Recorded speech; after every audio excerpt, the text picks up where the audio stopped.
katipon ngayon sa harapan ng Diyos at ng kapulungang ito upang saksihan at ipagdiwang ang pag-iisang dibdib ni Miko at ni Sena sa isang banal at kristyanong kasalan.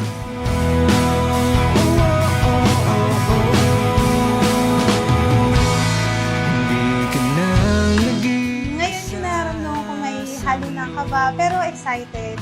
After 4 years kasi ng pagsasama namin, ito, kakasal na rin kami ngayon. Sasalubungin ng bago. Si Sina yung tipo ng tao na sobrang maalaga. Wala akong masasabi sa kanya kasi hindi siya yung maarte sa bagay-bagay. Tapos ang gusto niya lang, hindi yung tipong material na bagay, kundi yung parang time lang namin sa isa't isa. Ayun lang talaga yung pinapasalamat ko sa kanya kasi ano siya, parang one of a kind siya. So, sobrang swerte ko talaga kay Sina. Hindi siya yung swerte sa akin, ako yung swerte sa kanya. Ikaw lang ang gusto kong makasama. Di ko na kailangan ng iba pa. Sa akin na hindi ka na muling lulu. Ang pag-ibig ay matyaga, magandang loob, hindi maiinggitin, hindi mayabang, may mapagmataas man.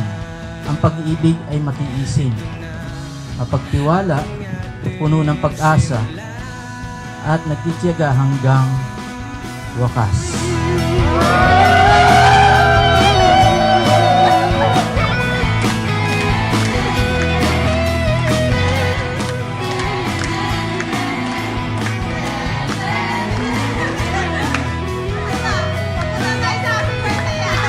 Kaya na, congrats.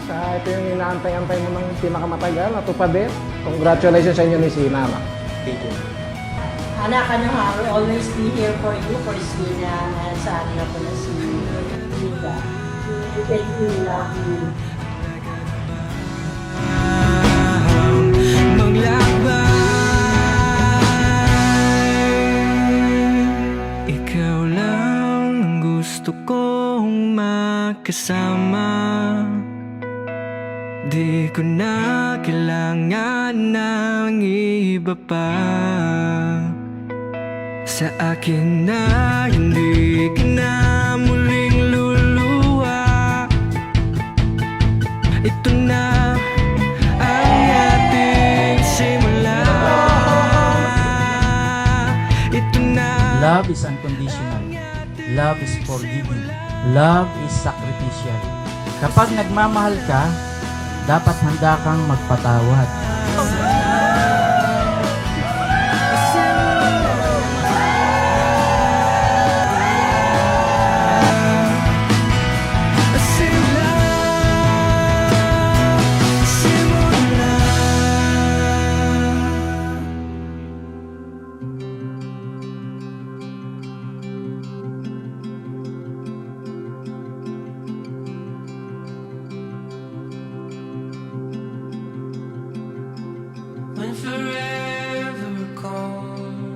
Mahal, finally, andito na tayo sa punto ng buhay natin na pinakahihintay natin.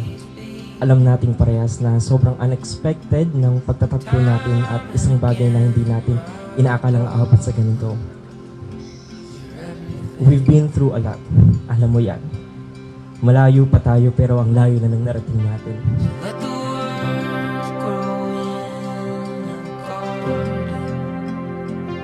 Siguro naman lahat ng babae nagdadasal na magkaroon din ng lalaking makakasama sa pagtanda, sa pagdating ng mga panahon. Kaya ako rin naman, nagdasal rin ako na sana makilala ko yung tao makakasama ko hanggang dulo, yung buo kami ng pamilya, hindi kami basta-bastang bibitaw sa mga problema. At yun naman yung pasasalamat ko kay Lord dahil binigay niya si Miko.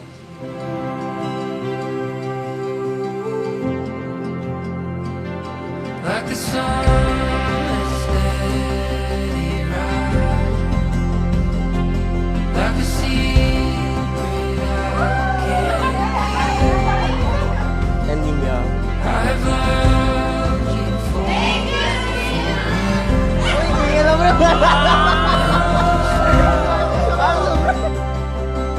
Bigla na lang pumasok talaga sa buhay namin.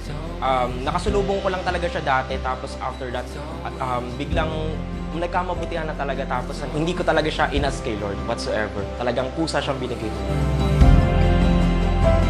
It's always you, it's always you. Always been you, it's always you, it's always you. Always been you, it's always you, it's always you. Nalalaman natin tayo'y iniibig ng Diyos at lubos tayong nananalig sa katotohanan ito. Ang Diyos ay pag-ibig.